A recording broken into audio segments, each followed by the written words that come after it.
Welcome to Empath Inspiration, where you are honored for your ability to feel so much, so deeply. Each week, you will learn practical information, tools, and insights that empower empaths to live healthy, productive lives. Here's your host, author, intuitive, natural health and holistic nutrition consultant, and the developer of the Foundations Healing System, a revolutionary self-healing method designed specifically for empaths, Dr. Janice Carlin.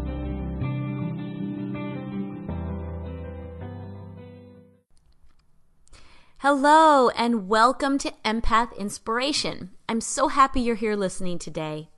If you've missed listening to any of the older episodes, you can go back and listen to them at any time, and I do encourage you to do that. Today's topic is something that I've touched on before, but that I really want to dig more deeply into now. Several weeks ago, I was asked a great question during an interview. And it had to do with people taking on the suffering of others, either because they want to ease some of the pain for them, or because they want to try to bring some balance back by making their own self experience the energies too. Now, the messages I received came through very clearly and very powerfully to me. They were without a doubt in alignment with what I've taught all along, that we as sensitive beings are not intended to absorb or take on the suffering of others. And here are the reasons why. Now, I always remind you how energy works. And the reason is because it explains everything, and it's not in the population's general knowledge. And also, it's not above people's capacity to understand. I don't understand all the math behind the science I talk about, but I do understand the concepts, and I can see how they clearly relate to how I experience energy in this world. So I know that you can understand it and apply it to your life. So I'm just going to give you 3 quick reminders. If you want more details, go back and listen to some of the previous episodes where I talk about it, or you can find it in my books. So, number 1, remember that empaths feel energy deeply, clearly, and instantly. Number 2, remember that most of the energy that exists cannot be seen by our physical eyes, and that energy communicates with itself without limits of physical space. Okay, so that's actually really 2 inside that one. And the last one is remember that energy can become entangled with other energy without regard to distance of physical separation, and that when it does become entangled, the energies instantly affect one another. So what does all this have to do with what I'm talking about today on the show? Well, it's everything. You can feel, as an empath, you can feel the effects of other energy vibrations instantly just by thinking of them. You can also feel effects when you aren't even thinking of them. But if you're purposefully thinking of someone or something else, then you're entangling your energy with theirs. Now you're allowing both of you to be affected by one another.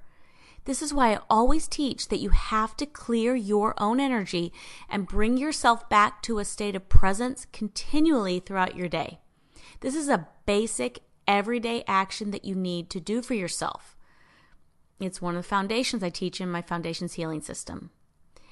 But what about in connection to larger world events, especially those that involve a lot of emotional energy, like children suffering and being separated from their families, violence in schools, or large weather events that destroy people's homes and lives, or things that happen in politics that upset a lot of people?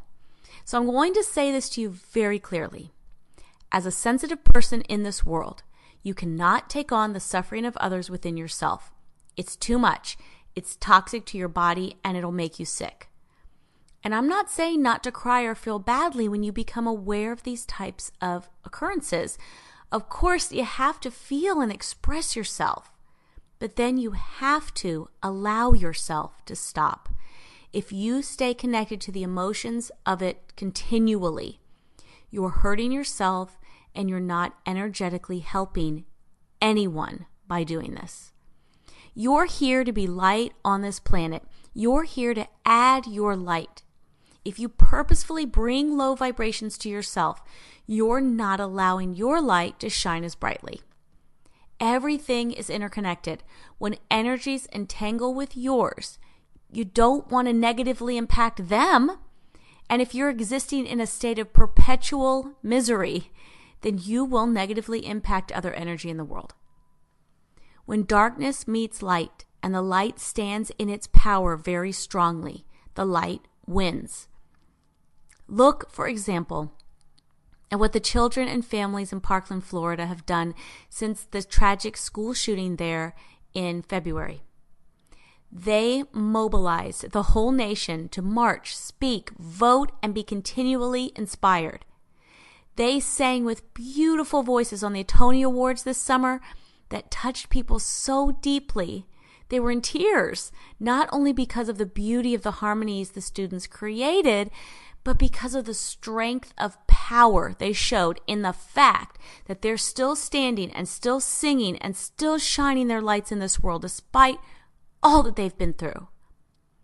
When darkness reaches them as they show up strongly like this, it bounces off. It doesn't get absorbed. We each have to shine like that. If we curl up and refuse to keep living and to keep shining on this planet, we allow the darkness to overtake us. But it's our job to shine while others are suffering because the light has to keep shining. People are suffering all over this world. We simply cannot maintain our health and well-being and do our light work in the world if we allow that pain to enter our beings and remain there. When you think of people or animals or the planet that is suffering, you can work with energy to help everyone by manifesting what you want to see and have happen rather than what's showing up right now in front of you on what you see on the news. So now we're going to be talking about you actually working with energy in an aligned way. So visualize the earth as healed and vibrant. The air is clean and clean water flows freely for anyone, any living being to have. Know that it's true. It's free of trash and chemicals and pollution, and all of life can flourish easily. It's true. You have to know it and imagine what it would feel like to live in a place like this. Allow yourself to feel this feeling as deeply as you want to. The earth is safe and clean and pristine, and it feels amazing to live here. Together, we can manifest this. We can. It's part of why we're here today. When you see the darkness showing up in front of you, intend to manifest something else. This is how you work with energy to make changes. When you see children suffering, take action. Work to manifest their well-being by visualizing and knowing them as safe and happy with their families and safe homes with plenty of food and clothes and feeling healthy and growing and being educated. Feel how great it feels to know that all of the children in the world are living this way. You can also take other physical kinds of actions. You can send money to a cause that will help them. You can contact your politicians, or you can attend events. And when you do any of this, you're saying, I know this doesn't have to be this way, and I'm going to do something to help. But you don't need to give money. Anyone can work with energy to benefit this world. Of course, if you have the money, that's awesome to give. You can manifest the well-being of all by engaging your senses and working with energy to help it to show up in this physical world. The kids of Parkland are 100% correct.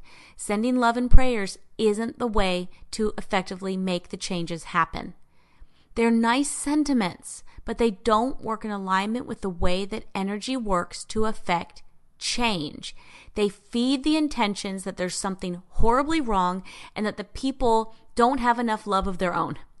But instead, you can choose to feed the intentions that they have everything they need and that they're smiling and happy and healthy and full of love by seeing, feeling, and knowing without a doubt that it's true.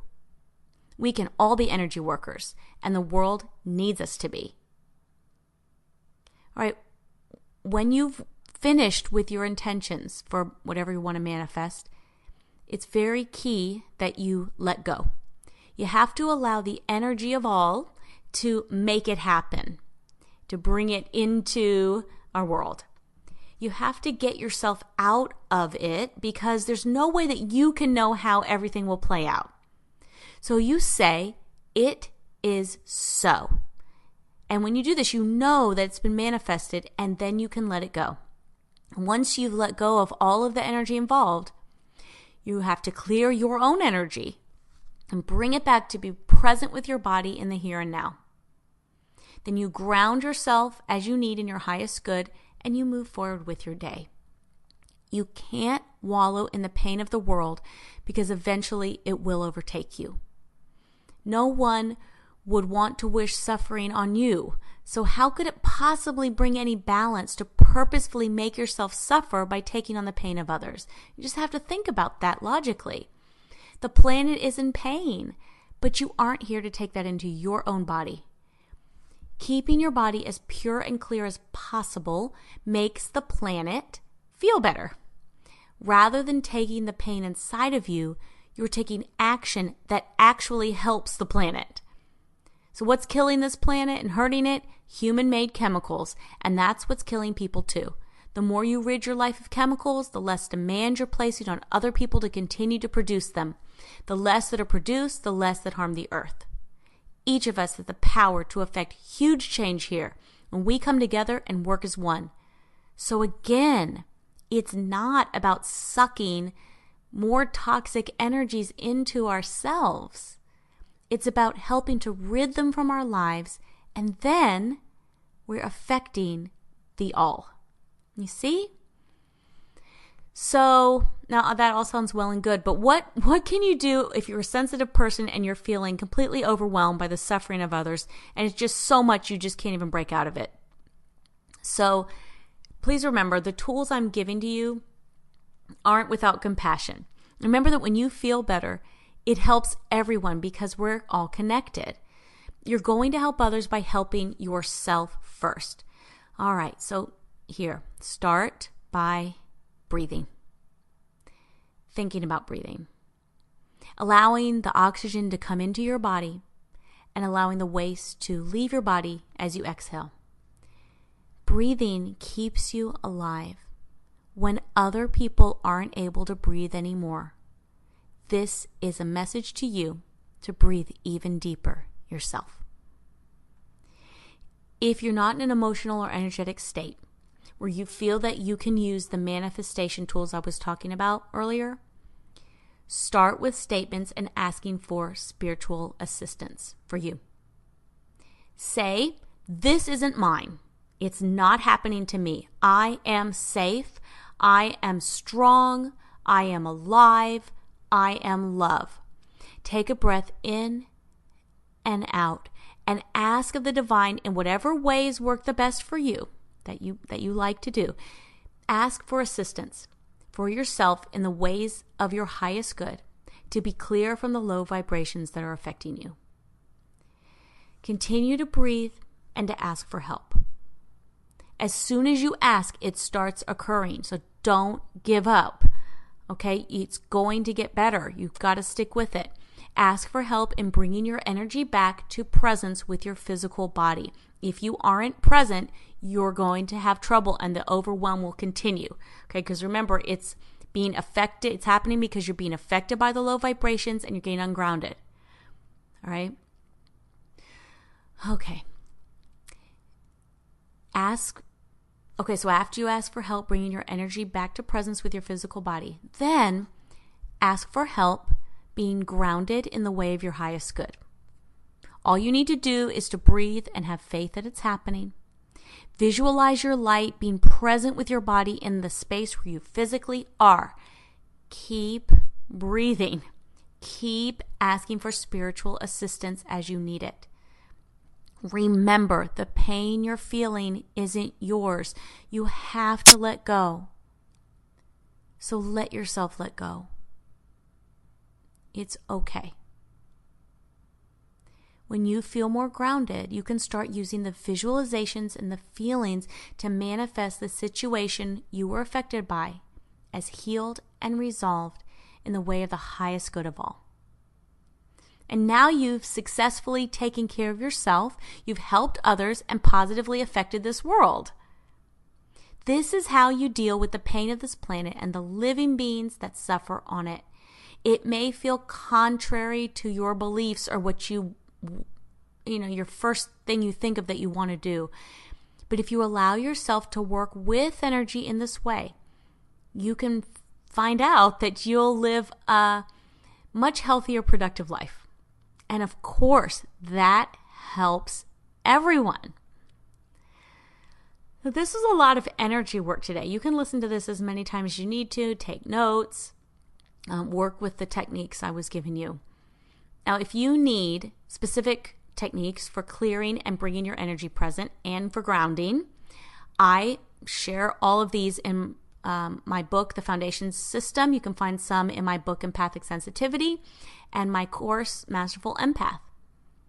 Anyone can use these effective techniques, and although they're very powerful, what I share works as gently as possible for sensitive empaths, especially in the ways that I've written them in the course and in these books. So I want to thank you so much for working with energy to help our world. It makes us all feel better. You put yourself and your family first, the other children and families will be helped too. Remember, we just can't see all of that energy, but it is there and it is powerful. So I hope you'll join me again next time for more empowering information you can use in your life. And until then, stay empowered and manifest what you want to see and feel in this world.